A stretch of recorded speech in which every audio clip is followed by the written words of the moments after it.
Assalamualaikum warahmatullahi wabarakatuh. Kita sore hari ini ngobrol santai bareng Mbah Surojo, Mbah ya. Ya, boleh. Mau apa yang mau diobrolkan? Jane nganu gas aku iki kowe po lho, Mbah. Jane iki, Mbah. Nah, kok sebab iki, Bu? Sampean 24 jam iki kegiatannya apa kesibukannya ngapain lho, Mbah? Oh, 24 jam Nggih. kegiatannya maksudnya. Nggih. Yo kegiatannya yo werna-werna. Bar kae yo tangi aku nang sumur. Nggih. Nang sumur kok nek wis bar salat subuh, aku wis rada awan kae. Nggih. Terus aku makani ayam, bar makani ayam terus aku bersih suket kae sing nang mburi. Nggih. Lah, antarane jam 6 jam 7 kuwi mau kan wis oleh keringetan. Nggih. Lah aku ngambil tales tak godhog. Urung masak urung. Enggak masak, Mbah. Ya mulane iki sik Oh diceritakne. iya, kepo banget. Kok nek wis nggodhog tales mateng, aku baru gawe kopi karo mangan tal sing digodhog kuwi mau. Nggih. Lah bar kuwi terus aku balik meneh rono kan weteng wis ana isine. Wis enek energi. Nah.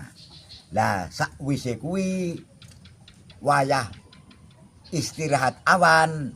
Lah aku tembe wae nyuci beras. Oh, Terus dimasak. bar kuwi ngliwat. Lah engko nek krungu swara Allahu Akbar luhur. Nggih. Lah kan tak tinggal nang sumur salat luhur liwete wis mateng. Nggih. Soal masalah lauk pauk kuwi ya sak enenge.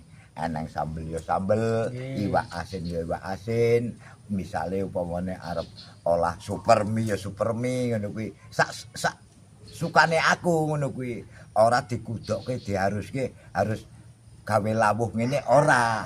Pamane ya sak enenge sing nang tempate bumbon kuwi mau. Dimasak. Dimasak nggo lawuh. Nggih. Nah, terus ngono nek wis bar kuwi seolah-olah kan wis salat ya. Wis madang ora ketang mung 5 menit 10 menit istirahat.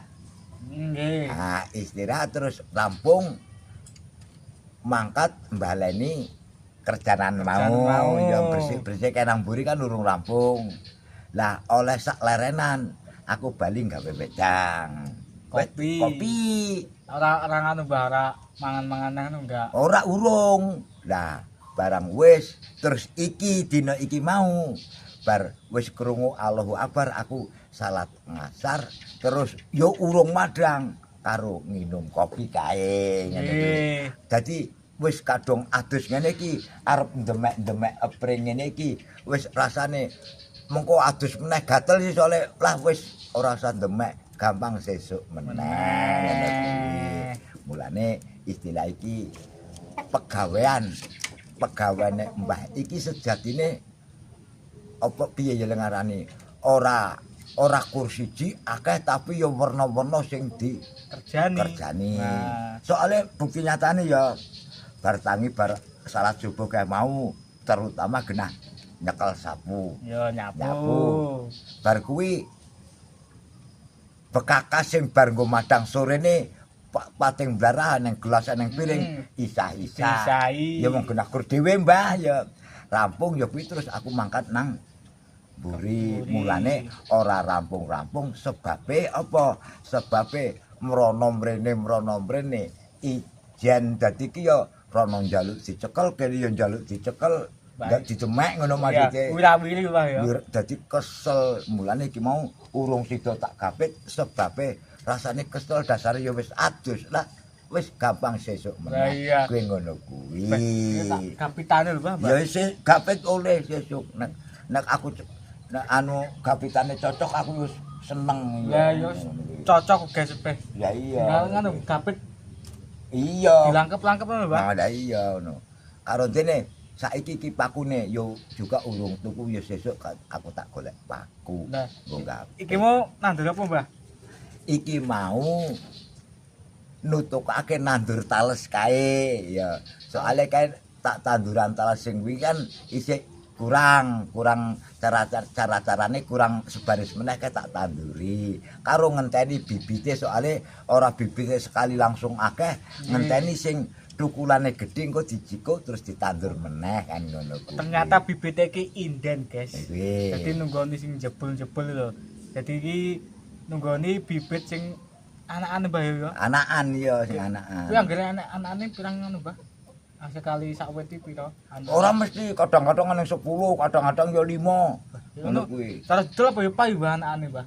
Ya nek anakane ya ora didol ya upamane istilah iki ana sing wong butuh akeh ya tak wenehi cuman kan ora didol tapi wong nggone dhewe kae isih longgar isih dadi engko nek nggone dhewe wis cukup lah monggo sapa sing arep njaluk oleh nggih sampai nandur ngono to Mbah apa jeneng kuwi bute-bute ngono kuwi lho Mbah bibite sing ora eneng jane iya enak bute ki enak iya ya kabeh segala macam pala pendem ki ya enak mbuh bote mbuh uwi mbuh apa jenenge gembili kuwi enak muntul barang sak pinunggalan iki enak cuman bibite sing langka sing keduane iki masane masa isih kemarau yo cek kemarau guys engko nek wis masan udan kuwi walaupun kurdi jalane ngono urip ngono wis soalé teles lemahe.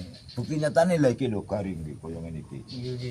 Ora nek banyune blas guys yo. Piye lho guys kene iki apa ya Mbak? Udane wis kaya kena diitung Iya, iya. Kadang udan, kadang enggak dadi cara nandur-nandur saiki rada angel. Kuwi kaya ngono kuwi mulane kaya anak putuku sedulur kabeh sing jenengane aktivitas kuwi mau ya macem-macem ya kudu dijalanake sing sak bener-bener upamane arep nandur ya kudu diniat ingsune aku tak nandur iki men supayane buahe sempurna lan berkah. Nah, begitu guys kepoku kepada Mbah Srojo iki ngono kuwi guys, kepo banget 24 jam Mbah Srojo ngapain. Masalah aku yo enggak apa ya enggak ket isu kane bengi ning kene ya enggak guys. Dadi yo kepo lah karo Mbah Srojo tangi jam pira, bar kuwi gek ngopo. Kuwi kaya ngono kuwi isine aku nek padha kowe kepengin ngerti sejarahe aku aryane ya kaya kuwi dina-dina ora kur sekali dua kali ya sak pendak dina sebab di neng omah sore neng sapa-sapa ya kur mbah dhewe ngono kuwi. Nah, begitu guys. Nah, berhubung waktunya sudah sore dan Mbah Srojo mau menunggu adzan maghrib ya. Nah, kita sampai di sini dulu videonya. Gampang nanti disambung di video selanjutnya. Wassalamualaikum warahmatullahi wabarakatuh. Matur suwun.